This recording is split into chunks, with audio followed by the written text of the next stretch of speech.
حیات الصحابہ ٹاپک اللہ کے راستے میں نکل کر ذکر کرنا۔ حضرت سعید بن مسیب فرماتے ہیں کہ جب مسلمان مکہ میں داخل ہو گئے تو صبح تک فتح کی یہ رات مسلمانوں نے تکبیر اللہ اکبر کہنا اور تحلیل لا الہ الا اللہ کہنا اور بیت اللہ کے طواف میں گزاری۔ تو حضرت ابو سفیان رضی اللہ عنہ نے حضرت ہند سے کہا کیا تم دیکھ رہی ہو یہ سب اللہ کی طرف سے ہے؟ تو حضرت ہند نے کہا ہاں یہ سب اللہ کی طرف سے ہے۔ پھر صبح کو حضرت ابو سفیان حضور صلی اللہ علیہ وسلم کی خدمت میں گئے تو حضور صلی اللہ علیہ وسلم نے فرمایا تم نے ہند سے کہا تھا کیا تم دیکھ رہی ہو یہ سب اللہ کی طرف سے ہے؟ تو ہند نے جواب میں کہا تھا ہاں یہ سب اللہ کی طرف سے ہے۔ حضرت ابو سفیان رضی اللہ عنہ نے کہا میں اس بات کی گواہی دیتا ہوں کہ آپ اللہ کے بندے اور اس کے رسول ہیں۔ اس ذات پاک کی قسم جس کی ابو سفیان قسم کھایا کرتا ہے میری یہ بات ہند کے علاوہ اور کسی نے نہیں سنی تھی۔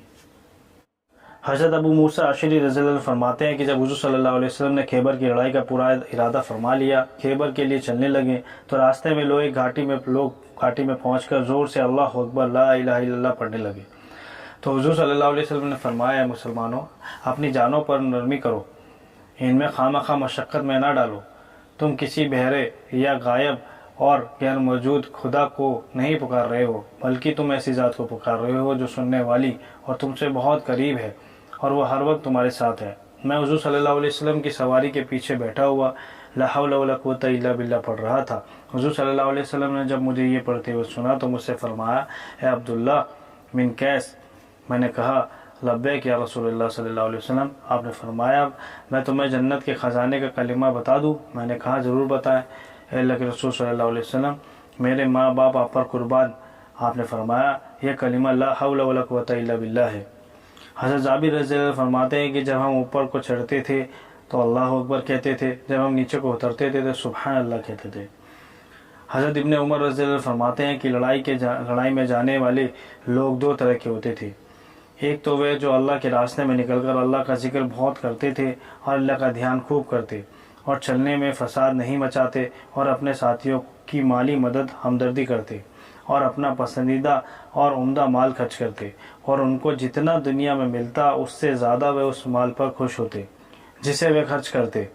اور وہ لوگ جب لڑائی کے میدان میں ہوتے تو اللہ سے اس بات پر شرماتے کہ اللہ کو پتہ چلے کہ ان لوگوں کے دلوں میں شک ہے یا انہوں نے مسلمانوں کی مدد چھوڑ دی، اور جب انہیں غنیمت کے مال میں خیانت کا موقع ملتا تو اپنے دلوں کو اپنے عمل کو خیانت سے پاک رکھتے، تو نہ تو شیطان انہیں فتنے میں ڈال سکا نہ ان کے دل میں فتنے کا وسوسہ ہی ڈال سکا۔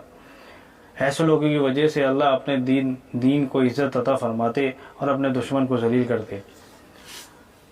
اور دوسرے لوگ وہ لڑائی میں تو نکلے لیکن نہ اللہ کا ذکر زیادہ کیا، نہ انہیں اللہ کا کچھ دھیان، اور نہ وہ فساد مچانے سے بچتے اور نہ مال خرچ کرنا پڑ جائے تو بڑی ناگواری سے خرچ کرتے۔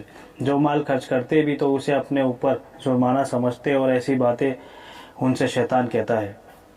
اور یہ لوگ جب لڑائی کے میدان میں ہوتے تو سب سے پیچھے کھڑے ہوتے، مدد نہ کرنے والوں کے ساتھ ہوتے، پہاڑوں کی چوٹیوں پر چڑھ کر پناہ لیتے، وہاں سے دیکھتے کہ لوگ کیا کر رہے ہیں۔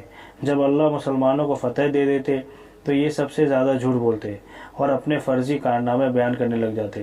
انہیں غنیمت کے مال میں خیانت کرنے کا جب موقع ملتا تو بڑی ضرورت سے اللہ کے مال غنیمت میں خیانت کرتے اور شیطان ان سے یہ کہتا کہ یہ تو غنیمت کا مال ہے۔ جب پیٹ بھرے ہوتے تو اترانے لگتے اور جب انہیں کوئی رکاوٹ پیش آتی تو شیطان انہیں مخلوق کے سامنے اپنی ضرورتیں رکھنے کی فتنے میں ڈال دیتا۔